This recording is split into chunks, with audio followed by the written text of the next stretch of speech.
क्या आप घर बैठे कुछ खरीदना चाहते हैं? क्या आप खोज रहे हैं विश्वसनीय ई स्टोर?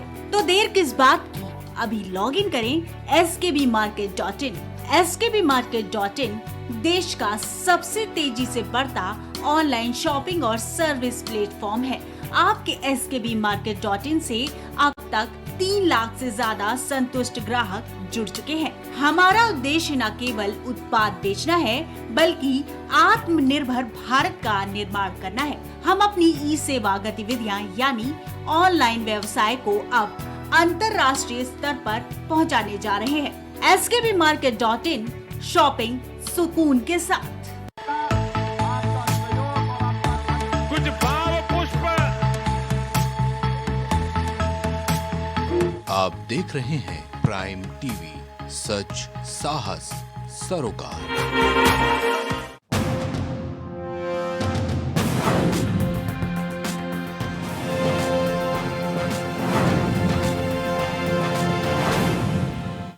नमस्कार, आप देख रहे हैं प्राइम टीवी और मैं हूं आपके साथ नंदिनी यादव। वक्त हो गया है बिहार की खबरों का। रुक लेते हैं खबर की ओर।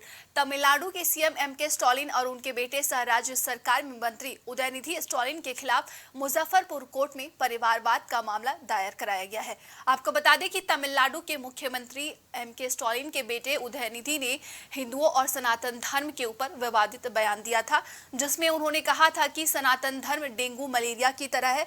वही उदयनिधि के इस विवादित बयान से देश के करोड़ों हिंदू आहत है और उनके धार्मिक भावना को ठेस पहुंची है। और उस उदयनिधि के इस विवादित बयान के बाद पूरे देश में बवाल मचा हुआ है, जिसको लेकर अधिवक्ता सुधीर ओझा ने मुजफ्फरपुर में सीजेएम की अदालत में मुकदमा दर्ज कराया है।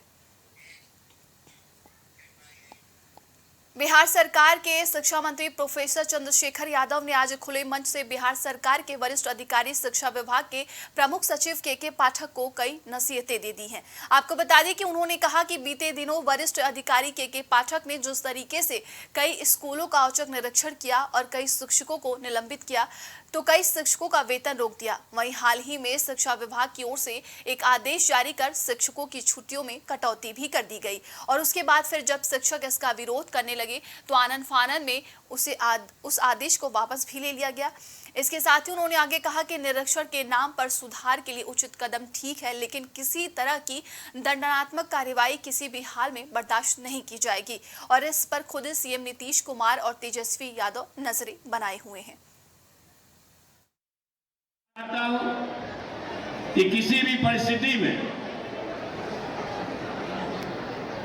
परिस्थिति में हमारे विभाग के चाहे बड़े अधिकारी हो या छोटे अधिकारी हो, हड़बड़ी में कोई निर्णय न ले।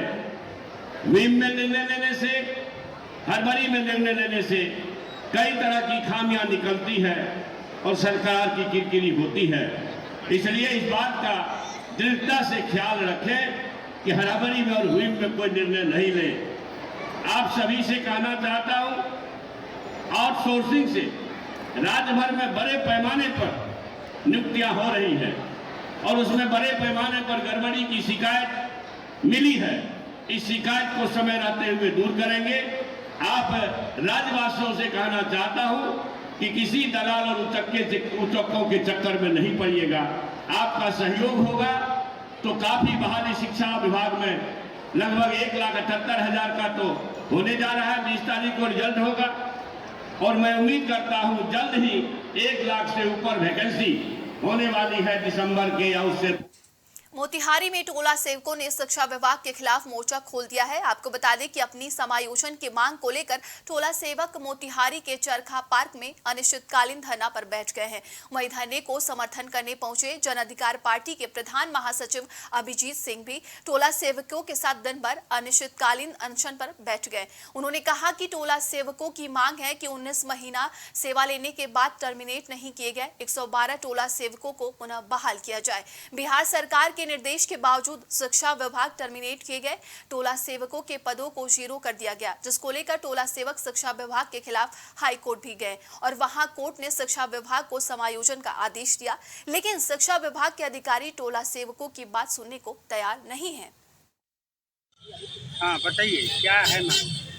देखिए, ये यहाँ पर जो लोग बैठे हैं 113 लोगों का ये जो मामला है, ये परसों हम लोग के प्रकाश में आया जब आदरणीय नेताजी पप्पू यादव जी को एक यहाँ से पत्र गया कि पूर्वी चंपारण के जो टोला सेवक है जिनकी बहाली पूरी की पूरी जो सीट थी वो 1400 कुछ थी, उसके ऊपर 313 जो मतलब जगह खाली हुई थी उसमें बहालियाँ हुई, परंतु फिर से 113 लोगों को हटा दिया 2017-18 में।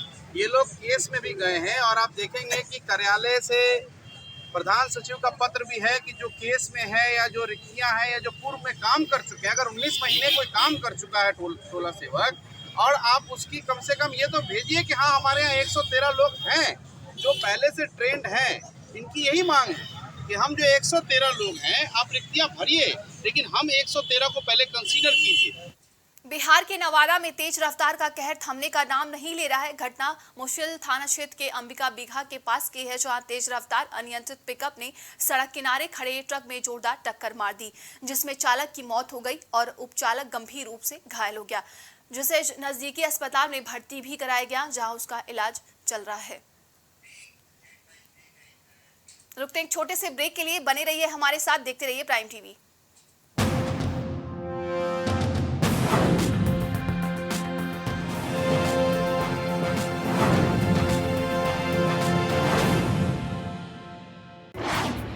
क्या आप घर बैठे कुछ खरीदना चाहते हैं? क्या आप खोज रहे हैं विश्वसनीय ई स्टोर? तो देर किस बात की, अभी लॉग इन करें skbmarket.in। skbmarket.in देश का सबसे तेजी से बढ़ता ऑनलाइन शॉपिंग और सर्विस प्लेटफॉर्म है। आपके skbmarket.in से अब तक 3 लाख से ज्यादा संतुष्ट ग्राहक जुड़ चुके हैं। हमारा उद्देश्य न केवल उत्पाद बेचना है, बल्कि आत्मनिर्भर भारत का निर्माण करना है। हम अपनी ई सेवा गतिविधियां यानी ऑनलाइन व्यवसाय को अब अंतर्राष्ट्रीय स्तर पर पहुंचाने जा रहे हैं। skbmarket.in, शॉपिंग सुकून के साथ। छूट नहीं पाएगी अब यूपी की कोई भी खबर, क्योंकि हर खबर पर होगी हमारी पैनी नजर। सच्ची खबरों पर रहेगा हमारा पूरा फोकस। आपको दिखाएंगे सूबे से जुड़ी हर खबर। देखिए प्राइम उत्तर प्रदेश सिर्फ प्राइम टीवी पर।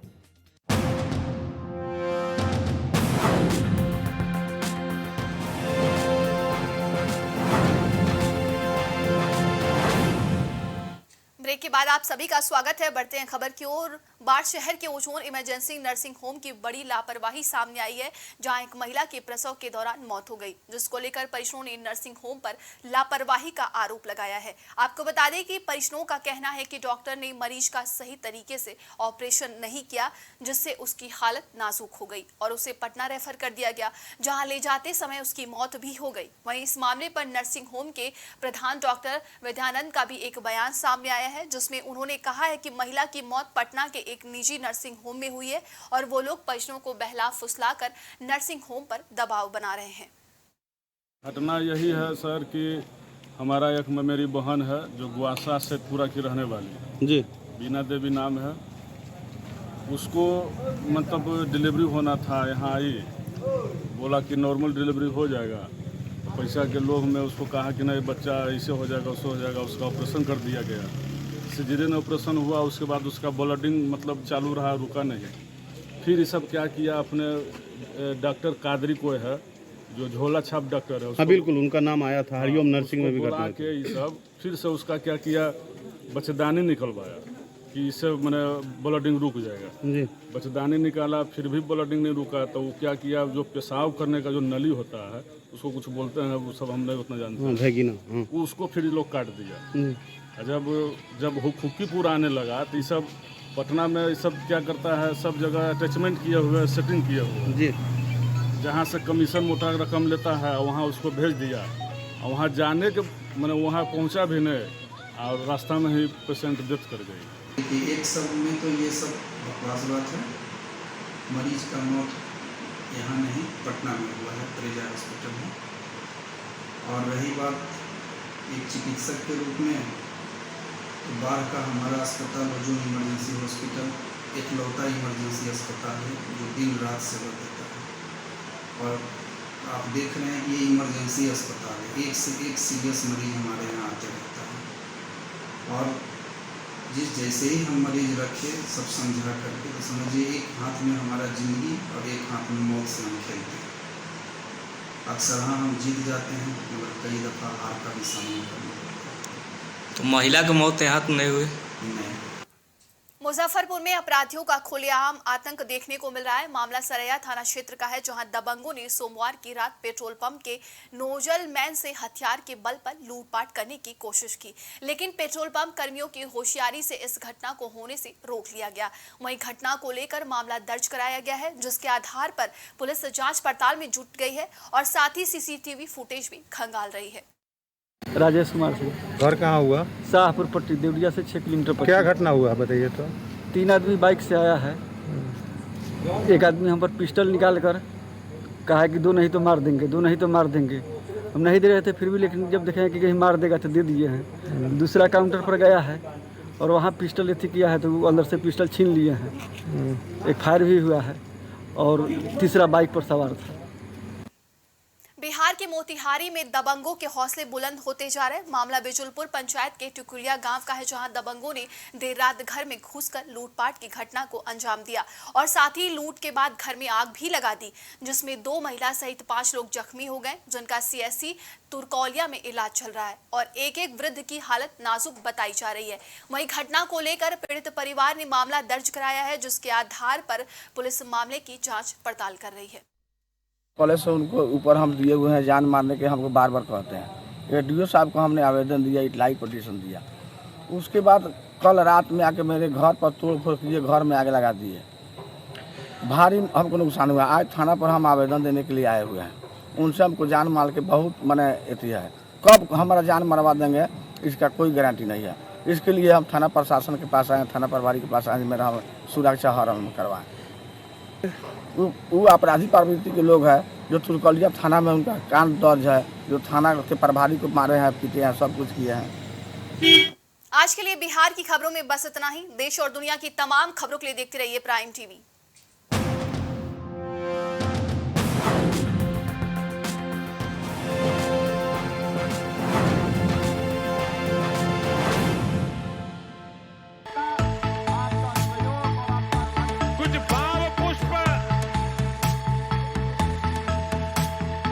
आप देख रहे हैं प्राइम टीवी, सच साहस सरोकार।